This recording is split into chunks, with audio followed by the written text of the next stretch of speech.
What's up, YouTube? It's your boy Robert. I'm back. Lifestyle, not diet. That's the channel name, but my name is Robert.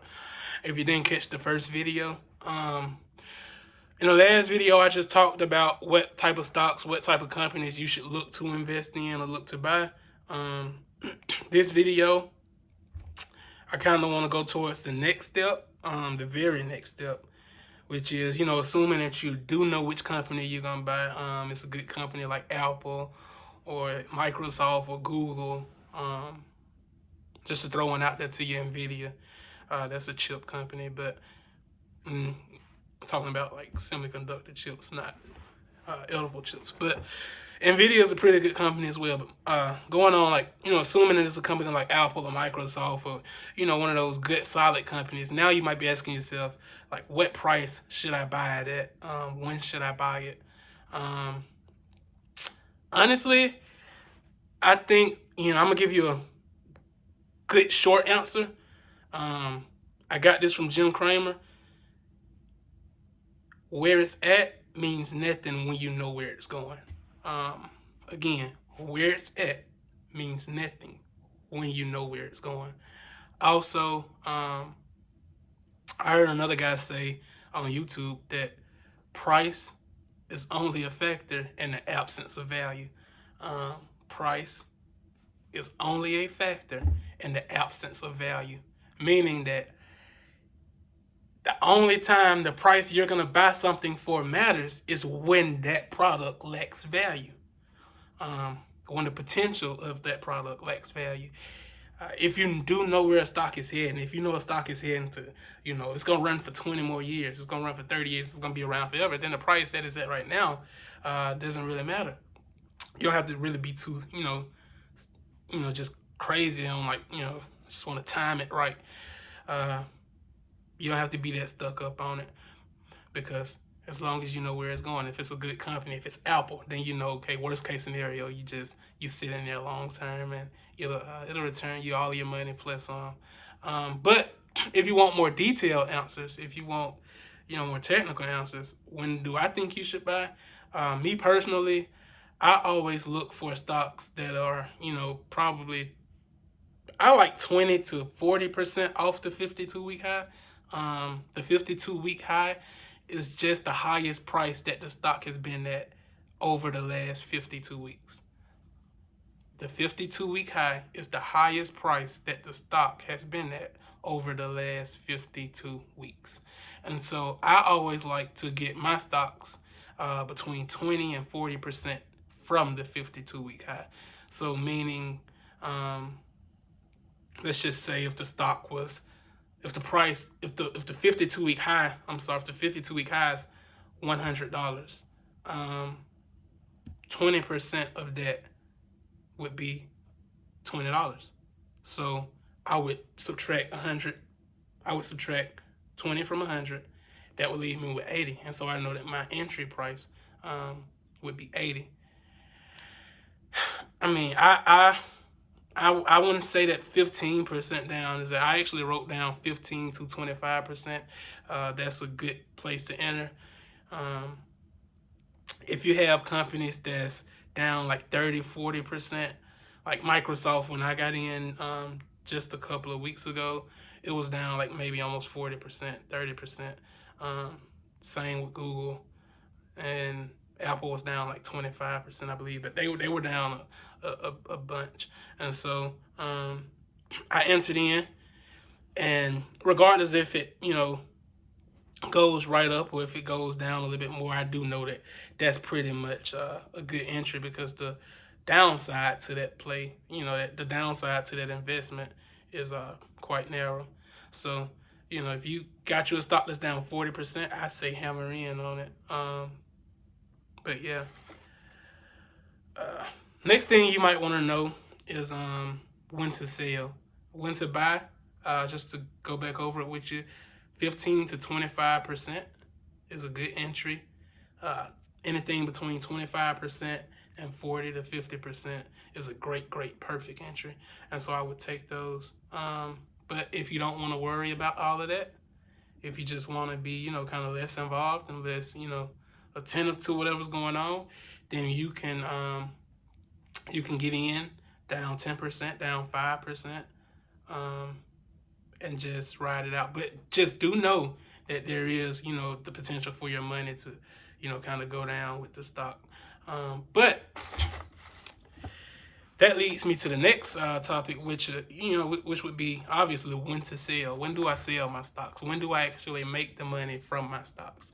Uh, I know a lot of people probably hear people say never sell your stocks, hold on to them long term, whatnot. It's not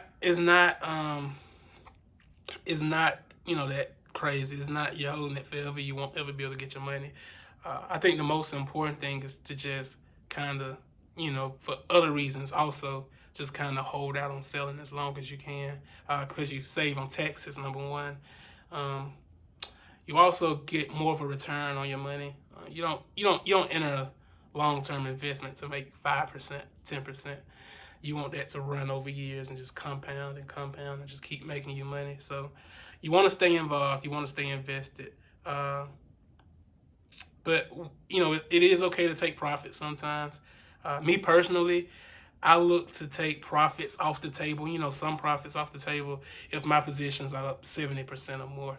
Um, and it's not saying that I just want to take the money and spend it or put it out in my bank account or whatnot.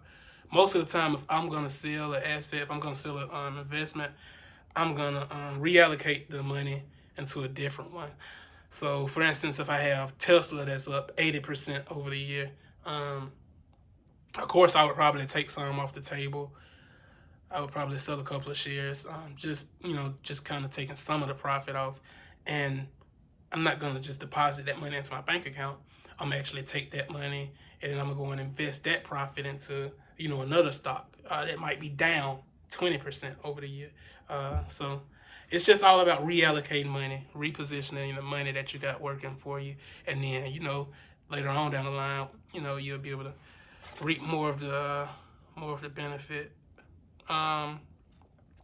So yeah, 70%, if you're up, 60% if you up, 50% if you up, you got the green light. I would just, be mindful of how much, upside the stock has. If you think it can keep running, stay in and, take small amounts of profit off.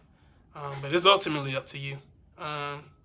Also, I will add, it's not all about when to sell. Sometimes it's about when not to sell. And like I just said, I don't think people should sell stocks when they're down, when they're losing money. You do have some situations where you would want to get out of an investment because you just don't want to burn yourself completely. If you've made a bad investment, before you watch my last video, if you've bought a company like one of those penny stocks or something that you never heard of or that you just saw people on Facebook going crazy about, then you might want to sell that. And then just kind of reposition yourself into some of those solid companies that I named. But you never want to sell a good company, a good stock, at least when it's down.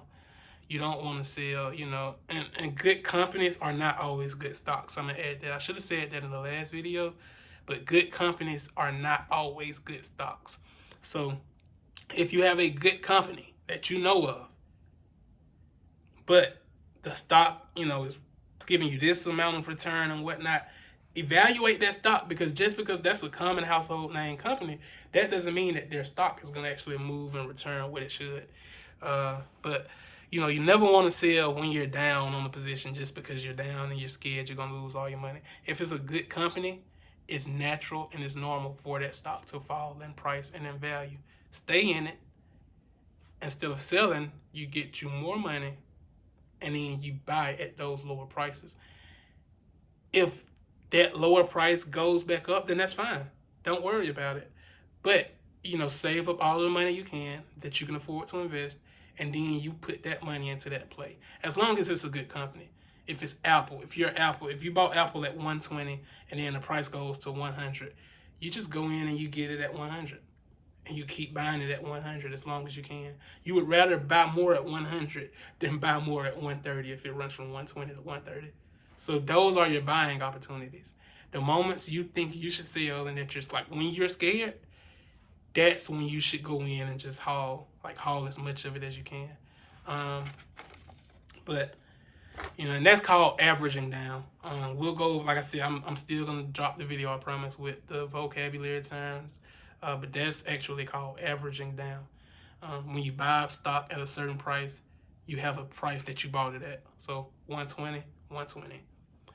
Averaging down means that the stock price falls to 120 and you go and buy more. I mean, stock price falls from 120 to like 100, 110, and you go and buy more at 100 or 110.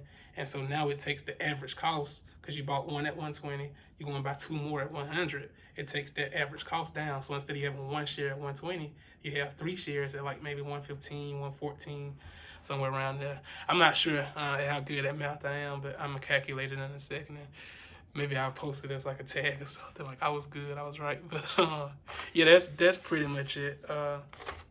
When to sell, when to buy. Like I said, I don't think that people should buy widespread. Like, don't go and buy 10, 20 different companies. Get you a solid 4, get you a solid 3, solid 5, whatever, and just allocate most of the money towards that so you get a good return on it. But yeah, that's pretty much it. Don't sell out of fear, and don't buy out of fear. That's my two um, key things I want to leave you with. Do not buy out of fear, and do not sell out of fear. Um, yeah, like if you see a stock that you've been looking at for the last 3 weeks and you're like, okay, I'm not sure if I want to buy it here, but it's not that bad of a price, but I'm just not sure if I want to buy it here. And then it takes off from that price and runs up. Instead of falling how you thought it would continue to do, it just takes off and runs up. You don't just go and buy it because you see it running back up and you don't want to miss out. You just let it fall. You let it run up and then come back down. And then you get it when it comes back down. Like, patience is key for the market. Patience is key for the market. Shout out to the guys at Earn Your Leisure. They always say, when you're confused, do nothing. So take that advice. When you're confused, do nothing. But that's it for today. That's it for at least this video.